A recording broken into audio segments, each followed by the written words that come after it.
Sons of the Forest, the only survival game where we can devastate ecosystems and have our own personal servant.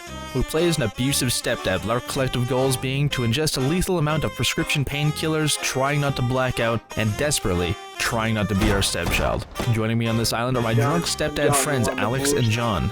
In order for us to survive, we must assemble a luxury 5-star home, raid local native camps for prescription painkillers, defend our home after they chase us out, and down so many bottles of painkillers that we enter a fugue state and wake up in a creepy cave. In these caves lie some funky secrets. Will we find the key to another universe? Or will we unwittingly unleash a plague upon the world, turning everyone into the average American?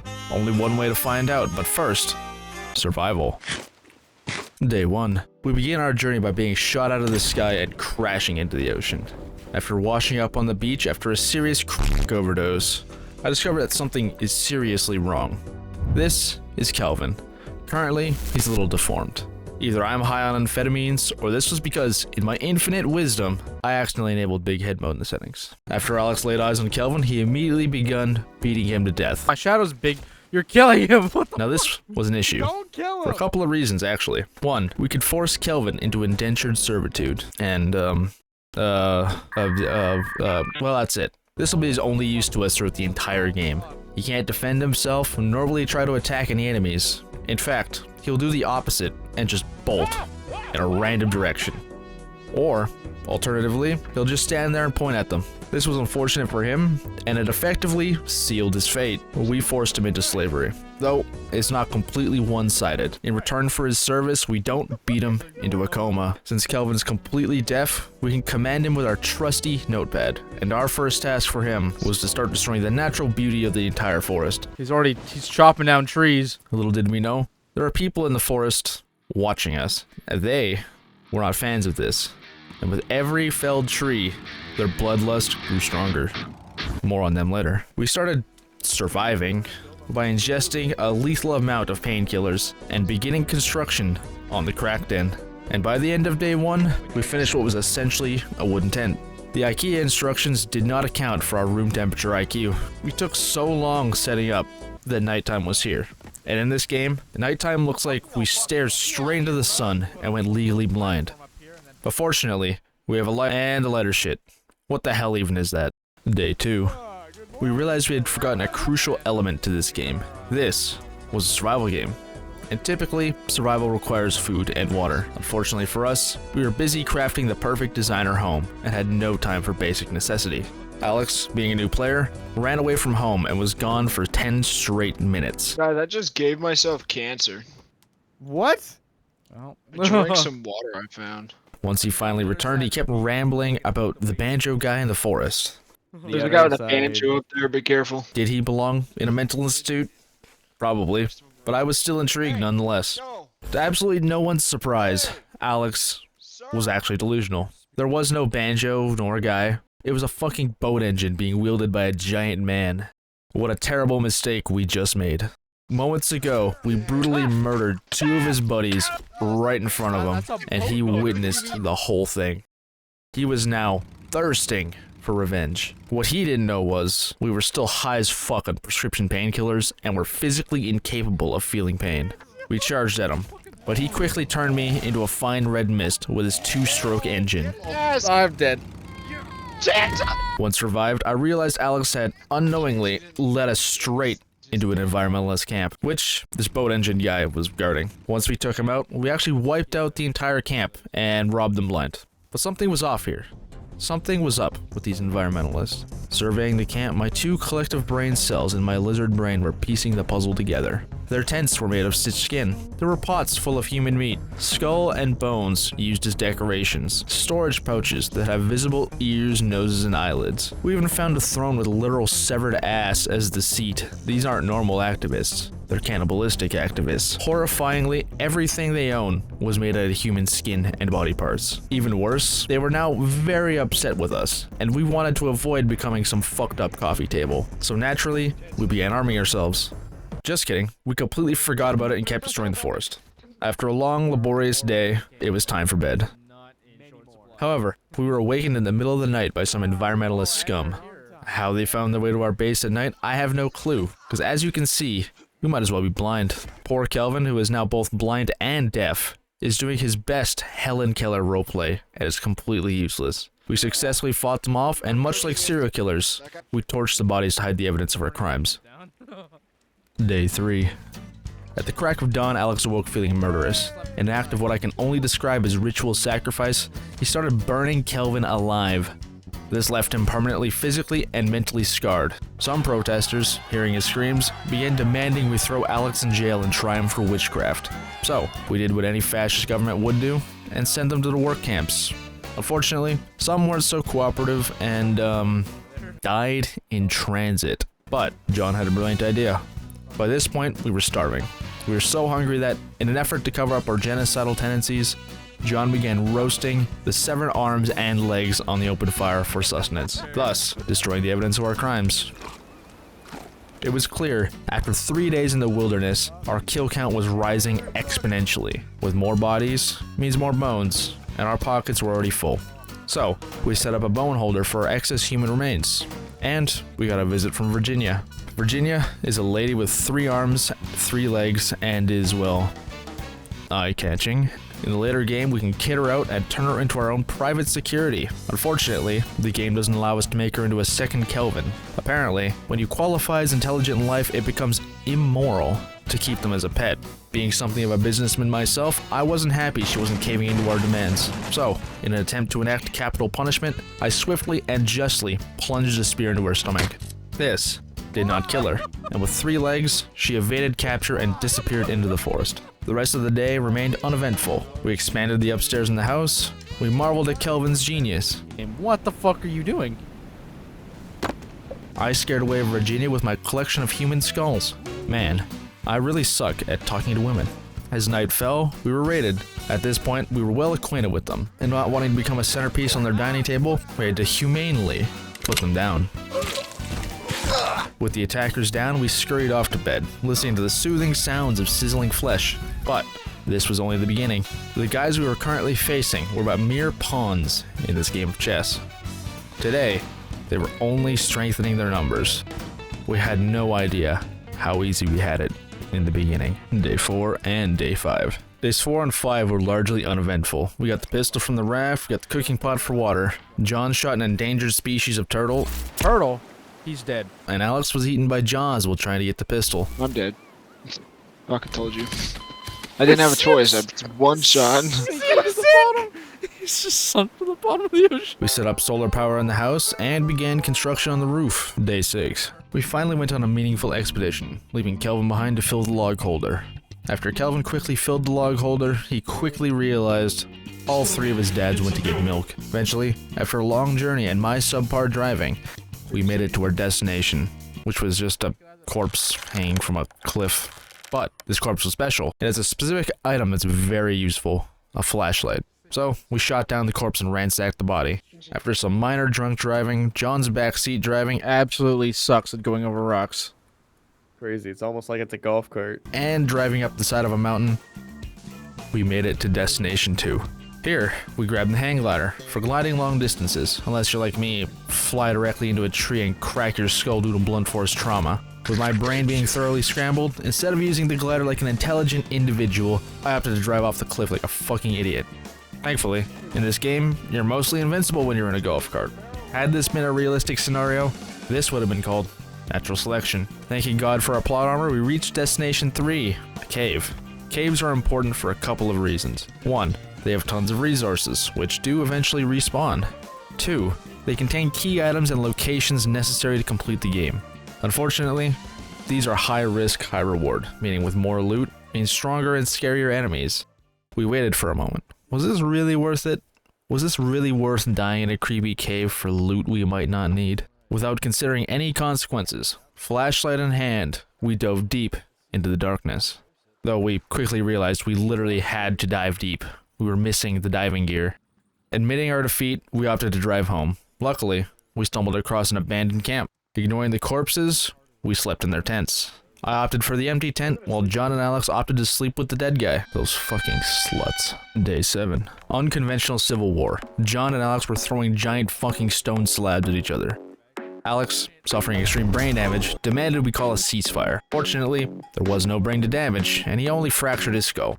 Continuing on our journey home, we stopped by a mass grave site and disrespected its inhabitants. We stole Rolexes and coins right out of their coffins. One of them was even a priest or something, which probably secured our place in hell. Hoping to avoid divine retribution, we quickly fled home. And the moment we stepped foot on our property, I made a beeline for the very dangerous cave we decided to live next to. Having done this, we started encountering the harder and more mutated creatures, the first of which is this guy, who we will refer to as a white guy or an alien. The wiki refers to them as blind mutants or puffies, but I think our names are far superior. They are the weaker and more submissive of the advanced enemies. Early game, they're problematic for us, as we don't have any decent weapons to defend ourselves. So of course, we died to these guys several times before our underdeveloped brains discover a strategy. Once we disposed of the gray alien threat, we went even deeper. Here, we encountered the Fingers. Oh, hello.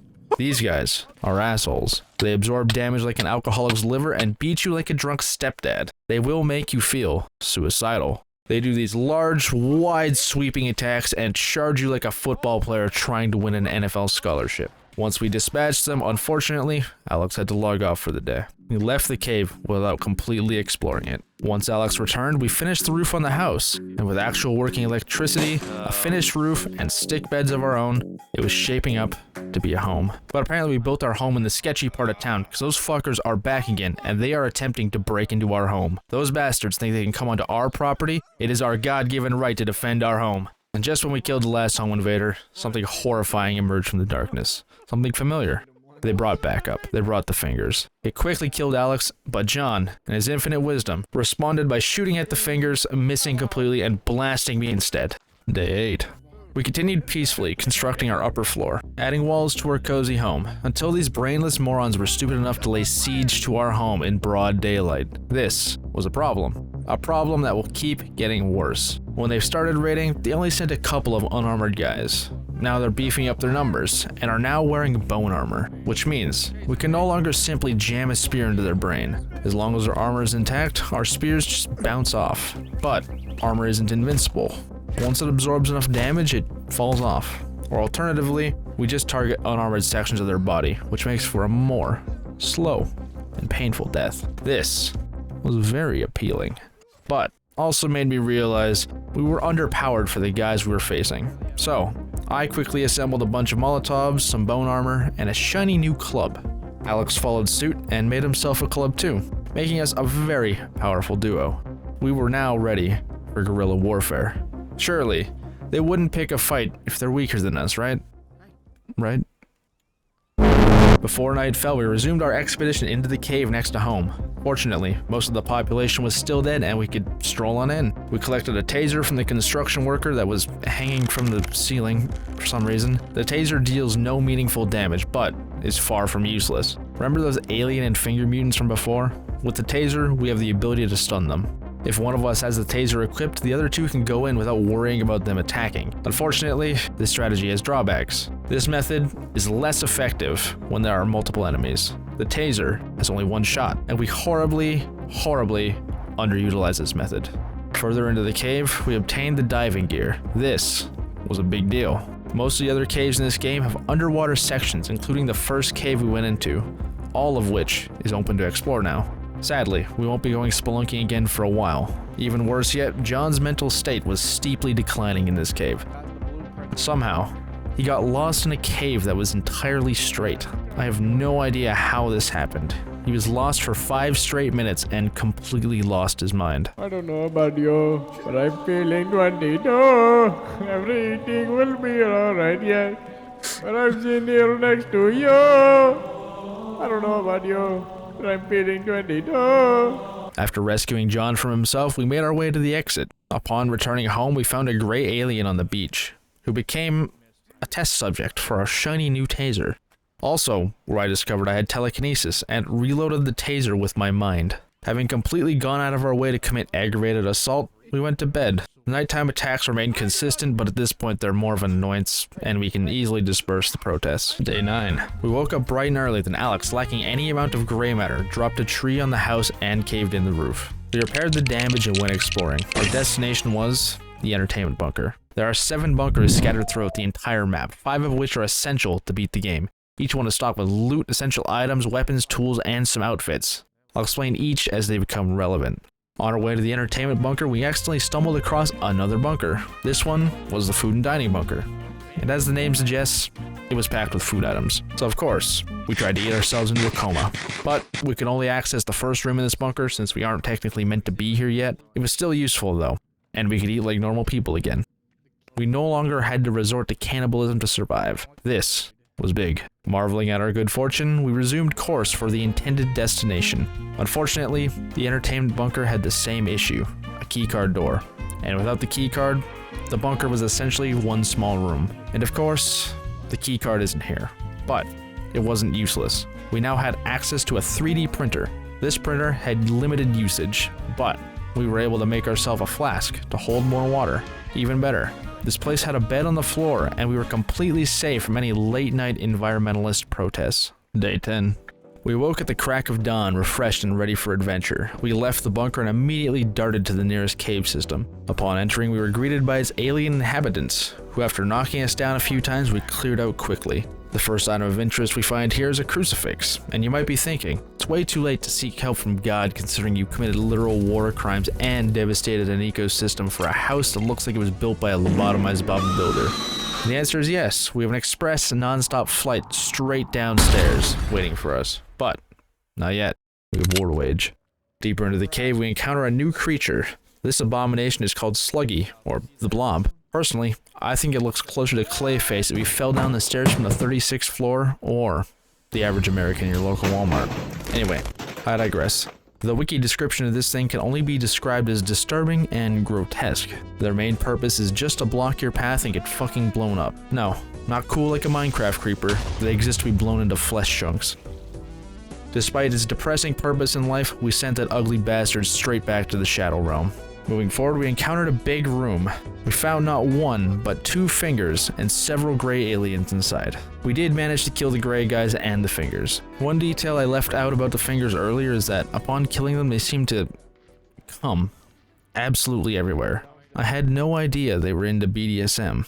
Anyway, we didn't get far before we discovered another enemy type, the twins. These guys are bad. They have a lot of health and cause major damage. They can also hide in the ground waiting to grab your ankles like a man-child throwing a tantrum. In conclusion, fuck these guys. But we aren't done yet. We killed the twins and went into the next area to discover yet another new enemy type.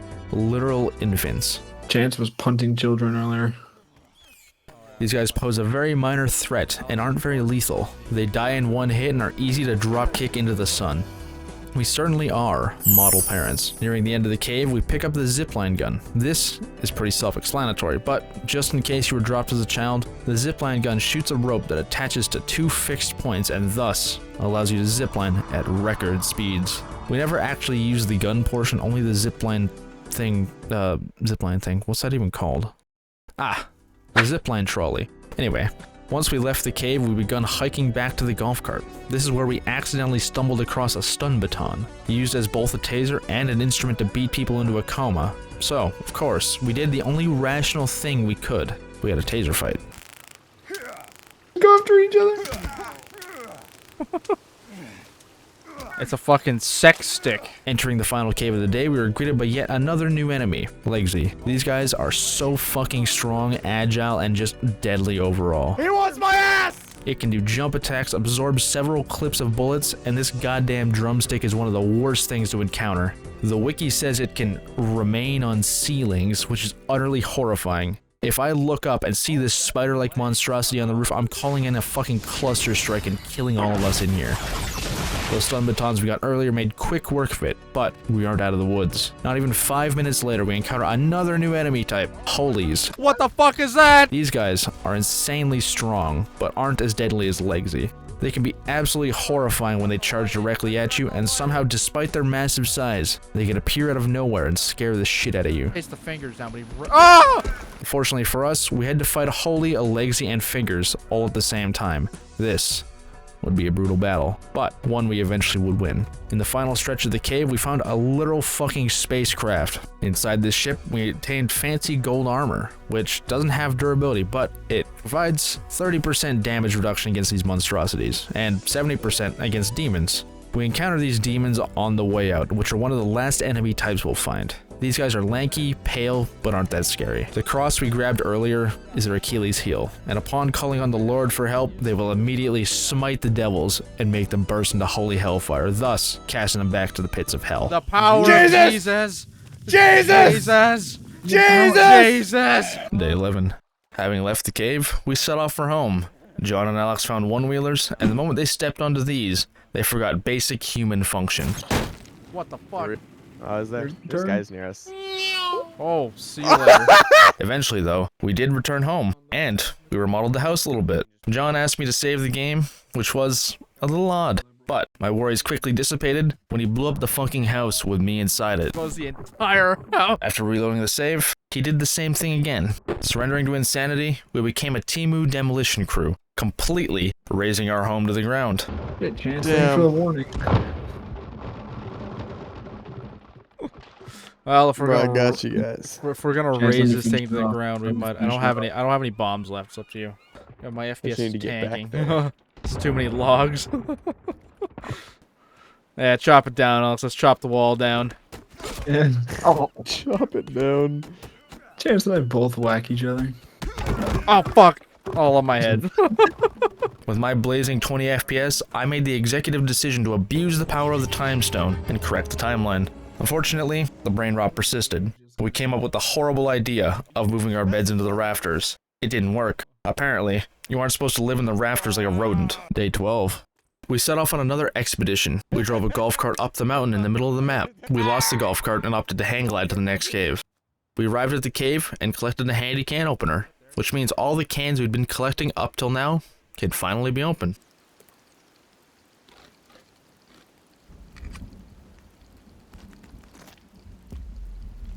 It was fucking cat food. All of it was cat food. Depression was setting in. We'd hit our lowest low. Unfortunately, there's no time for depression and we must keep moving forward. Since we lost our precious golf cart, climbing the mountain would be significantly harder. Instead of going around the mountain, we opted to Skyrim horse this shit and jump up a 75-degree angle. Of course, right on cue, I slide down the mountain to my death. Oh, I'm going really where are we- fast. I'm going really fast. I want to do that. I want to do that. No, I died. Thankfully though, only both my legs snapped in half, and I could still walk. Worse yet, it took us 6 minutes to scale the mountain and glide to the next cave. The glider took us most of the way, and luckily we landed near some golf carts. Even worse, they had snow plows on them, so they catch on every single fucking rock. This sucks, but we only had to limp a few meters to the next cave. This was not worth it. The cave ended up only having basic loot in it. Day 13, 14, and 15. Kelvin, afraid of abandonment, hiked into the mountains to join us. Alex decided to begin chopping trees to build a shack for some reason. Naturally, we joined him. Our mental fortitude decaying rapidly, we invented something amazing. The reverse door. It's gone. What are you doing? It's doing the forbidden reverse door. Now if I have to explain a normal door to you, I will beat you with a 2x4, but I will explain a reverse door. The reverse door is the opposite of a door. The door frame goes where the door would go, and the door where the frame would go. Shockingly, the Shark Tank investors weren't having it. This would fail worse than the pyramid scheme on Dragon's Den. But I digress. We abandoned Kelvin again, and we're off to the next cave. Alex hit us with this gem of comedy on the way there. My friend actually saw my the other day. Who? Hakuna. Why? Did I he walked the Hakuna your door and Matata? He walked in. What did I he was say? pacing. He walked in. He saw my. He said, "Nice." Did I he said, "Get the fuck actually? out." Yes. I said, "Get the fuck out." Actually, no, I didn't. I said, "It's only fair. Whip out your." All right, fair is fair. Let me see your fucking schlong. But I told him. Fair is I fair. was all right. You came in here because you gotta pee. Let me see. Whip it out. I'm standing in here with you. I'll hold it. I'll hold it. All funny games. The guy in the urinal next to you asked to hold your for you. Need some I'm help. asking. I'm insisting. Let me hold your. I will hold your Why was, for that, you. why was that so loud, bro? That's what she said. That's his loud and assertive voice when he's trying to hold your. Entering the cave, we had high hopes. It looked big. It was big. You know what else it was? Into to a cave we explored in day 10. So of course, we wasted an hour in there hoping to find some unexplored path. We found a small one and got the hunting rifle. The time was 2:30 a.m. and all we got was a rifle with 10 shots. We found 3 caves that led nowhere and successfully wasted 2 hours. I was determined to make this day count. John was threatening to log off for the day. So, I did the only rational thing I could do. I made us take the long way around the mountain, making sure to hit every single area and marker we could find. We explored beached yachts, found this funny dancing spine. I accidentally committed manslaughter, but you can't prove that. Found a helicopter next to another bunker. Unfortunately, we still had no keycard to get in, but we did find some funky camo clothes in the helicopter. I gave those to Virginia. We stumbled across what we can only assume to be the crucifixion of Jesus Christ. In an elaborate suicide attempt, I drove off an actual cliff this time, since the last 2 days were a write-off. We encountered a new enemy type called Titans. These guys will pose issues later on. We dove into another cave, found a subtype of the Grey Aliens. These guys have spots on them and look like they've been exposed to the bubonic plague. We grabbed the pickaxe, which could only be used to mine this gold material called sulfite. This will be useful at the end of the game. After that, we found the exit, and it was suddenly summertime outside. Likewise, we made a trip to the golf course and found a putter. Using the putter, Alex gave me a debilitating brain bleed. The hours of the night ticking away, we'd been at this for another hour. We were delirious. Psychosis was setting in. We found a bunch of tents and downed bottle after bottle of opiates and codeine to keep the voices quiet. Tripping balls, we stumbled out and back into our motor vehicle, where I promptly got us stuck between a tree and a rock. No, officer, I was not under the influence. We made it home and gave Kelvin some snazzy PJs. I need to see. Oh shit. Day 16. We expanded the house, adding extra room in the back. We made this human leg lamp thing, and I had grand ambitions for a garage to store the golf carts. First, we were upset that no progress was made in the last 3 days, so we looked up a guide for the shovel's location. We need the shovel so we can uncover the bunkers so we can progress further in the story. We got the location for the shovel and went there. We entered the cave and immediately got overrun by very tough mutants. So, we made the decision to just, make a run for it, grabbing the shovel on our way out. Somehow surviving that, we found the location of the modern axe. This wasn't necessary, but it makes for a good weapon, and it cuts down the trees faster. Days 17 to 19. Alex was furnishing the new section of the house. He threw up some shelves, and of course, we immediately filled them with random bullshit. Except one very special shelf. This is the home of any crisp Benjamin Franklins we find, because, well, we're greedy capitalists. As such, I used our newfound wealth to assemble my garage. While I was making my garage, Alex decided to build a treehouse. This place was cozy, compact, and away from danger, apart from one tiny little Achilles heel. Not mine. Oh my god. Well, see, it looks like chopping down that tree took down half of your fucking hose.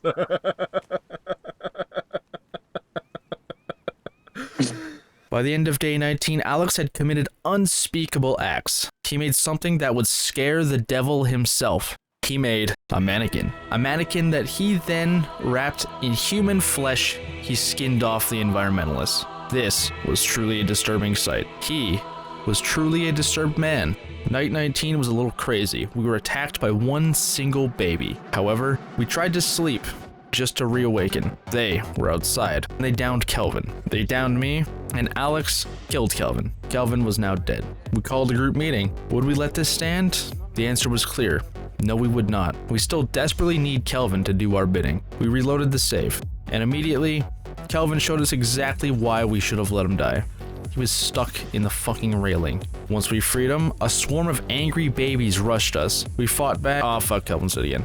Third time round, we told him to hide inside while we dealt with the threat. Day 20. With shovels in hand, we set off for maintenance bunker A. This is the only maintenance bunker needed for story progression. The other ones only contain tools, weapons, and assorted loot. In other words, maintenance B and C are completely optional.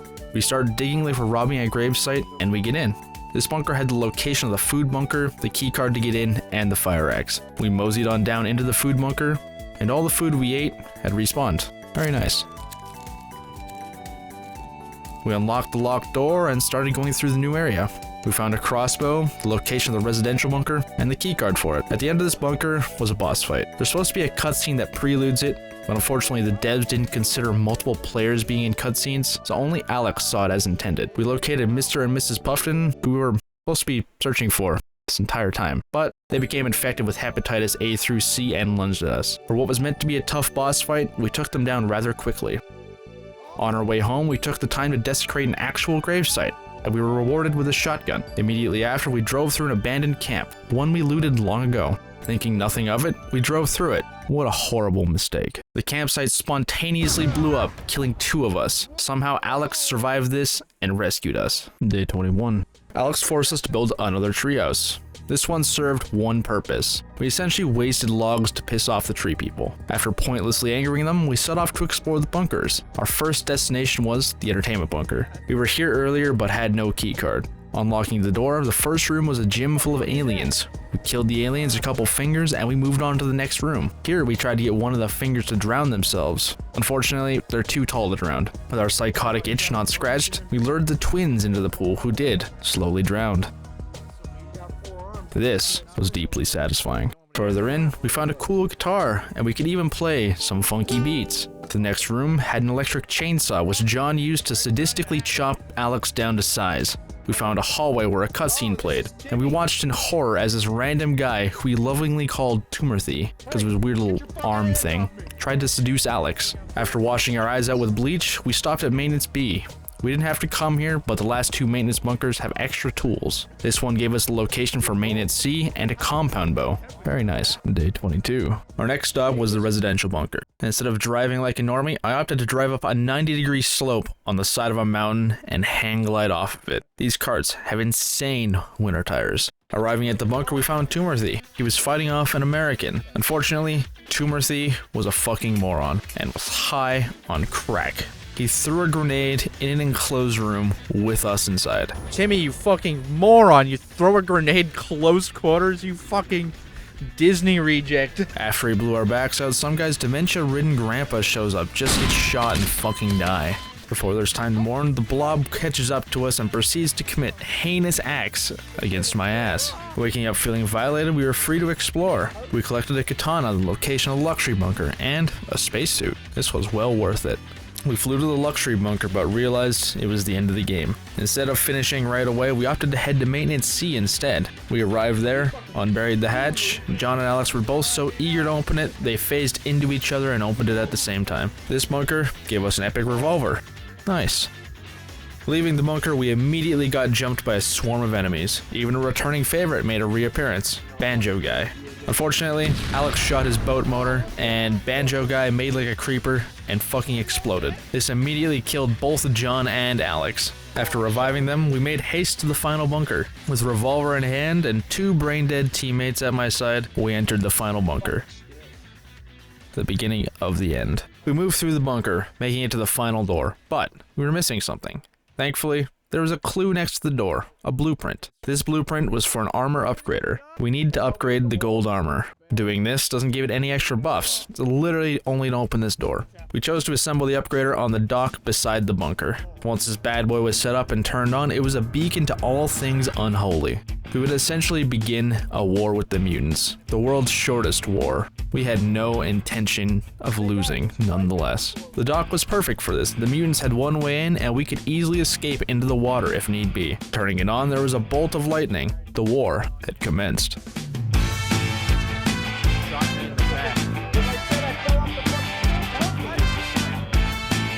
Everyone stay away from me. I'm chopping the fuck out of them.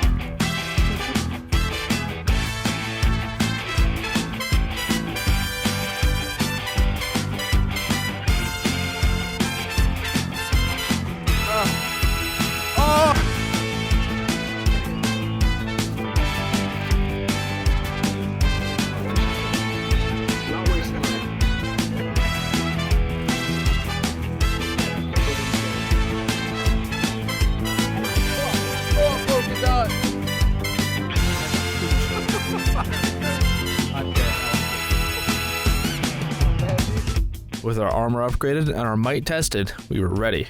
We unlocked the door and marched on with Tumorthy, killing hordes of demons in our path. As we reached the end of the cave, the absolute giga chad of demons climbs out of the fucking lava. We tried Jesus, but it wasn't very effective. Fortunately, he was no match for our katanas and we quickly cut him down to size. Past the boss, there was a cave full of loot. Either we were generously rewarded for a hard day's work, or this was subtle foreshadowing. We went to the end of the cave and started the end of the game. On the other side was a metal cube. Walking into it, the door closed behind us, leaving someone outside. Timmy showed us a laptop with a countdown. Was he launching the nukes? Why was there a countdown? As any sane person would have guessed, we were teleported to an alien metropolis, where we were assaulted by strange ghosts. Then the portal promptly disappeared. You're probably wondering, what the hell was that? A very rational thought, to which I will reply, I have no fucking clue. I don't even think the wiki understands what it means. Anyway, the door behind us reopened, and the guy outside looked like he was microwaved and melted. This was quickly overshadowed. Virginia was suddenly having issues. The sight of this human blob must have disturbed her so much she had an aneurysm. There was no clear reason as to why she fucking died out of nowhere. This was the only explanation. With no time to mourn, we were sent outside into a cutscene. That weird blobby guy erupted from the ground and latched onto our escape choppers. So naturally, we lobbed grenades and C4 at him. As I landed the final C4 on him, he made a kamikaze run at me, blowing me and him up with my C4. Once he died, the escape choppers came to rescue us, but left us behind after our backpack gained sentience and lured us into a suspicious white van. Before we were kidnapped, John and Alex got into their final civil war and killed each other. I was the last one standing. I turned to leave and was killed by a baby. Waves keep crashing.